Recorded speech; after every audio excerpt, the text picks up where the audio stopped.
आज पूरी दुनिया में बाबा साहब डॉक्टर अंबेडकर को लोग नमन कर रहे हैं, उनको याद कर रहे हैं। भारत में राष्ट्रपति, प्रधानमंत्री, आम आदमी सब उनको नमन कर रहा है। लेकिन कौन है वो जातिवादी, मनुवादी लोग जो बाबा साहब की मूर्तियों को तोड़ते हैं? हम लोग इस पर भी बात करेंगे और वो तमाम बड़ी खबरें जो सोशल मीडिया पर वायरल है। नमस्कार, मैं शंभू कुमार सिंह और आप देख रहे हैं नेशनल दस्तक। सोचिए, बाबा साहब के इतिहास को दफनाने की कोशिश हुई। ये सच है कि कांग्रेस के सरकार में बाबा साहब को बुद्धायन धम्मा के लिए पैसा नहीं मिला। उनको कानून मंत्री से हटाया गया। उनका जब परिनिर्वाण दिल्ली में हुआ तो उनको मुंबई जाके उनका सुपुर्दे खाक हुए ताकि यहां कोई बड़ी इमारत न लिखी जाए। ये बात भी सच है और इसको लेकर कांग्रेस का जो पाप है वो कभी भरपाई नहीं कर सकता है। लेकिन वहीं अब संसद भवन में बाबा साहब की मूर्ति को जिस तरह से छोटा कर दिया गया है, अलग कर दिया गया है, इसको लेकर अब आज के सवाल लोग बीजेपी की सरकार से पूछ रहे हैं। और आज बाबा साहब के परिनिर्वाण पर तमाम बहुजन समाज के लोगों ने उनको नमन किया और ये सवाल पूछा कि आखिर उनकी मूर्ति को क्यों डिस्प्लेस किया गया है। ये तस्वीरें देखिए, बाबा साहब अंबेडकर के, प्रधानमंत्री नरेंद्र मोदी, विपक्ष के नेता और तमाम लोगों ने उनको नमन किया। ये तस्वीरें वायरल है। इसी बीच मैं तमाम वो बड़ी खबरें बताऊंगा जो सोशल मीडिया पर वायरल है। उसके बाद बाबा साहब को जो बधाइयां दी हैं उसका तांता लगा हुआ है। सोचिए, मुसलमानों के लिए कितनी मुश्किल होती जा रही है। उत्तर प्रदेश के शामली में सरेआम एक पुलिस वाला एक मुस्लिम समाज के युवक को कह रहा है कि टांग में गोली मार दूंगा। तो ये सब पहले जाति के नाम पर होता था, अब धर्म के नाम पर हो रहा है। और आपको लग रहा होगा कि सिर्फ मुसलमानों के साथ हो रहा है, तो आप गफलत में हैं। पहले सिखों के साथ हुआ, अब मुसलमानों के साथ हो रहा है और इस देश के मूल निवासी SC ST OBC के साथ रोज होता है। इसलिए हर तरह के गलत के खिलाफ बोलिए। शंभू बॉर्डर से किसान फिर से दिल्ली के लिए रवाना हो गए। ये बड़ी खबर है जो सोशल मीडिया पर वायरल है। उसके बाद और सोचिए, गुजरात मॉडल, गुजरात में नकली IAS, गुजरात में नकली टोल के बाद गुजरात में नकली 14 ED के अधिकारी मिले थे और अब गुजरात में 14 फर्जी डॉक्टर भी मिले हैं। यही है गुजरात मॉडल जो आप पर थोपा जा रहा है।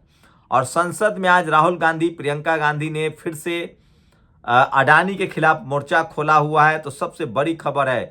और 27% आरक्षण क्यों नहीं लागू हो रहा है? सोचिए, मध्य प्रदेश में जब जज ने पूछा कि उनको क्यों नहीं दिया जा रहा है, लेकिन वहां जो सरकार के वकील है वो चाहते ही नहीं कि मिले। सरकार के महाधिवक्ता प्रशांत सिंह RSS विचारधारा के होने की वजह से सरकार का कमजोर पक्ष रख रहे हैं।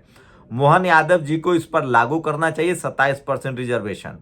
बिहार में नॉर्मलाइजेशन के खिलाफ छात्र सड़कों पर उतरे हैं BPSC के एग्जाम की वजह से और वहां लाठीचार्ज भी हुआ है और विरोध प्रदर्शन शुरू हो चुका है। सोचिए, यूपी में इसी तरह से नॉर्मलाइजेशन के खिलाफ एक बड़ा आंदोलन हुआ था और बाद में सरकार को वो फैसला वापस लेना पड़ा था। कच्छ में पकड़ी गई फर्जी ED की 12 सदस्य टीम गिरफ्तार हो गई है। ये सोशल मीडिया पर वायरल खबर है। और सोचिए, आज ही के दिन बाबरी मस्जिद को ढाया गया था। तो तमाम लोग इसको देखिए, कलंकित हुआ सारा देश। उस समय के इंडिया टुडे ने लिखा था इसे। तो 6 दिसंबर को चूंकि बाबा साहब के परिनिर्वाण को ही समय चुना गया था, तो ये सबसे बड़ी खबर। और ये देखिए, मध्य प्रदेश के रतलाम जिले में आदिवासी विधायक कमलेश्वर डोनियार के साथ हुई अपमानजनक घटना निंदनीय व शर्मनाक है।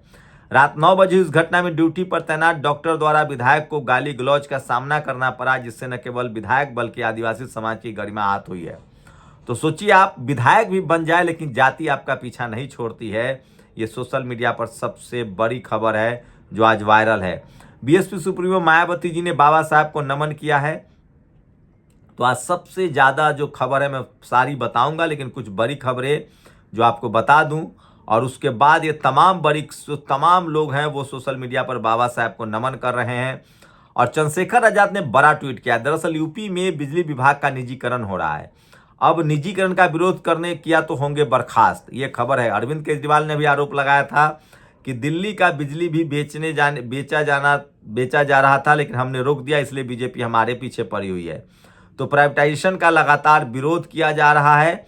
और मुझे नहीं पता कि मुख्यमंत्री कितना साइंस जानते हैं, कितनी बायोलॉजी पढ़ी है। इस बार वो जो DNA की बात कर रहे हैं, DNA की बात ना करें। अगर वे डीएनए की बात करते हैं तो मैं और हम सब लोग अपना डीएनए जांच कराना चाहते हैं और चाहते हैं कि मुख्यमंत्री भी अपना डीएनए जांच कराएं। तो डीएनए का मुद्दा बड़ा मुद्दा बन गया। योगी आदित्यनाथ ने मुसलमानों के डीएनए पर सवाल उठाया था, लेकिन सवाल है कि जब डीएनए जांच होगी और डीएनए के हिसाब से अगर भारतीय तय होगा तो एक बड़ा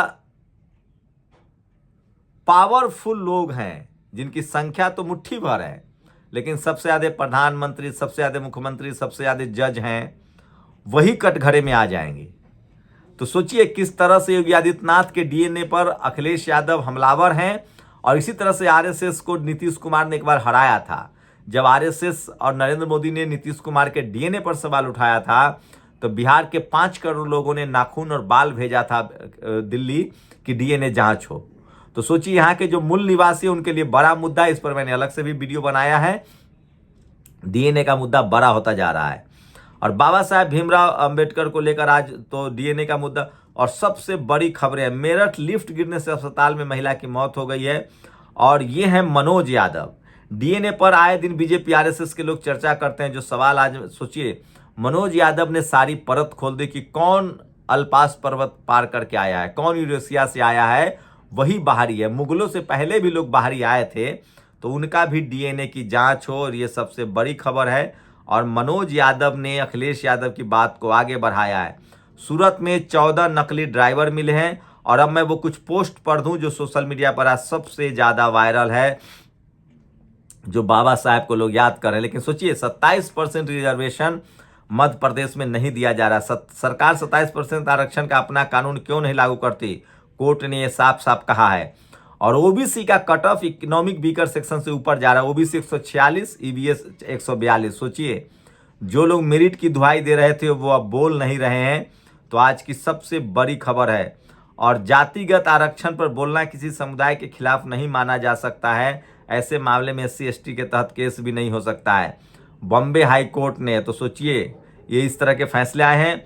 और गाजियाबाद के बार एसोसिएशन ने यूपी सरकार के 2 मंत्रियों सुनील शर्मा, नरेंद्र कश्यप और एमएलए नंदकिशोर गुर्जर और अजीत पाल त्यागी की सदस्यता रद्द कर दी है। वो जो वकील थे वहां प्रोटेस्ट चल रहा है।